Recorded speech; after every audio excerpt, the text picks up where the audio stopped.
एक बार की बात है, एक शहर में एक नौजवान लड़का रहता है। उसे पेंटिंग का बड़ा शौक होता है। एक बार वो पेंटिंग के एक एग्जीबिशन में जाता है, जहाँ उसे एक शहर का एक मशहूर पेंटर मिलता है। लड़का उस पेंटर के पास जाकर कहता है, सर, मुझे आपकी पेंटिंग बहुत पसंद आती है, क्या आप मुझे आपकी तरह पेंटिंग करना सिखाएंगे? उस पर वो पेंटर कहता है, हाँ बिल्कुल, ज़रूर सिखाऊंगा, तुम कल से ही मेरे पास पेंटिंग सीखने आ जाना।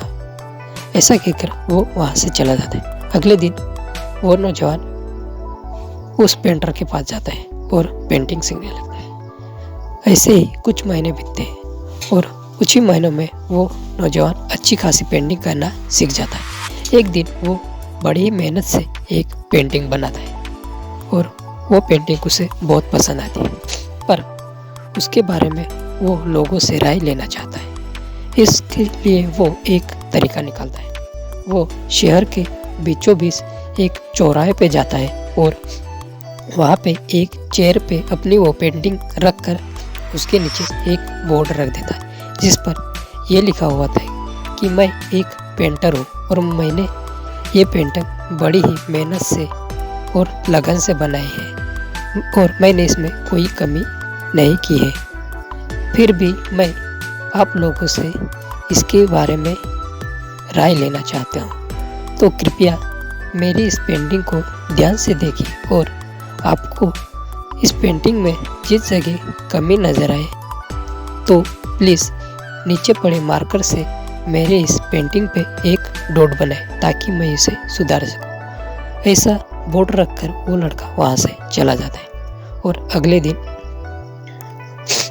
फिर से वो उसी जगह पे जाता है, तो उसे उस पेंटिंग की हालत देखकर बहुत ही दुख होता है, क्योंकि उसकी उस पेंटिंग पे ऐसी कोई जगह बची ही नहीं होती है जहाँ पे लोगों ने मार्क ना किया हो।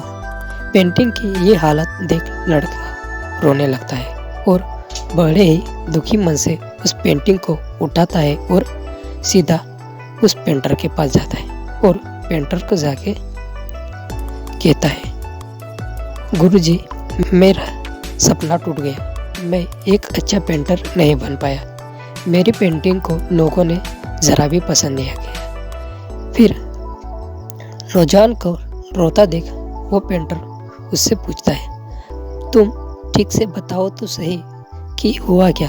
फिर नौजवान अपनी पूरी कहानी उस पेंटर को सुनाता है। उस पर हंसते हुए वो पेंटर कहता है, तुम दुखी मत हो, तुम्हारा कोई सपना टूटा नहीं, मैं तुम्हारी मदद करूँगा। तुम फिर से वैसे ही एक पेंटिंग बनाकर लाओ और मैं तुम्हारी मदद करूँगा।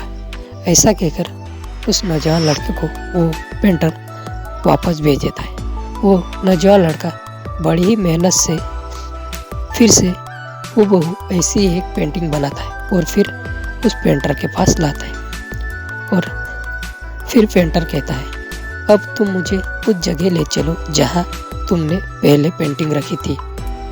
और फिर वो नौजवान लड़का उसे फिर से उसी जगह पे ले जाता है जहाँ उसने वो पेंटिंग रखी थी और फिर से उसी जगह पर उसी चेयर पे वे पेंटिंग रख देते हैं और फिर से एक बॉर्डर लगा देते हैं। और इस बार उस बोर्ड पर यह लिखा होता है कि मैं नया कलाकार हूँ और मैं पेंटिंग करना सीख रहा हूँ, तो प्लीज़ आप इस पेंटिंग को देखिए और अगर आपको इस पेंटिंग में कोई कमी नज़र आए तो नीचे पड़े पेंट और ब्रश से उसे सुधार दें ताकि मैं आपसे कुछ सीख सकूं। ऐसा बोर्ड रख के वे दोनों फिर से चले आते हैं और फिर अगले दिन जाकर देखते हैं तो उन्हें पेंटिंग की हालत देख चौंक जाते हैं, क्योंकि उस पेंटिंग पर किसी ने भी कुछ सुधार नहीं किया था। इस पर पेंटर उस नौजवान लड़कों को समझाते हुए कहते हैं कि देखो, तुम कितने महान पेंटर हो, लोगों ने तुम्हारी पेंटिंग को कितना पसंद किया, देखो तुम्हारी पेंटिंग में कोई कमी नहीं है और किसी ने भी तुम्हारी पेंटिंग को नहीं सुधारा।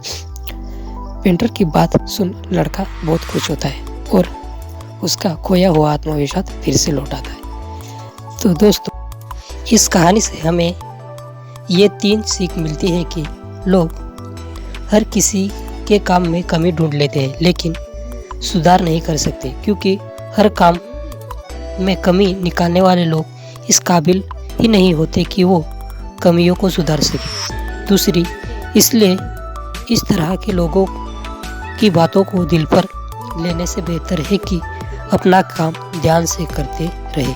कमियां हर किसी में होती है, उन्हें पॉजिटिविटी के साथ सुधारने के लिए हमेशा तैयार रहे। तीसरा, नेगेटिव लोग अपनी छोटी सोच के कारण चारों तरफ नेगेटिविटी का माहौल बनाकर रखते हैं, इसलिए ऐसे लोगों से दूरी बना के रखें।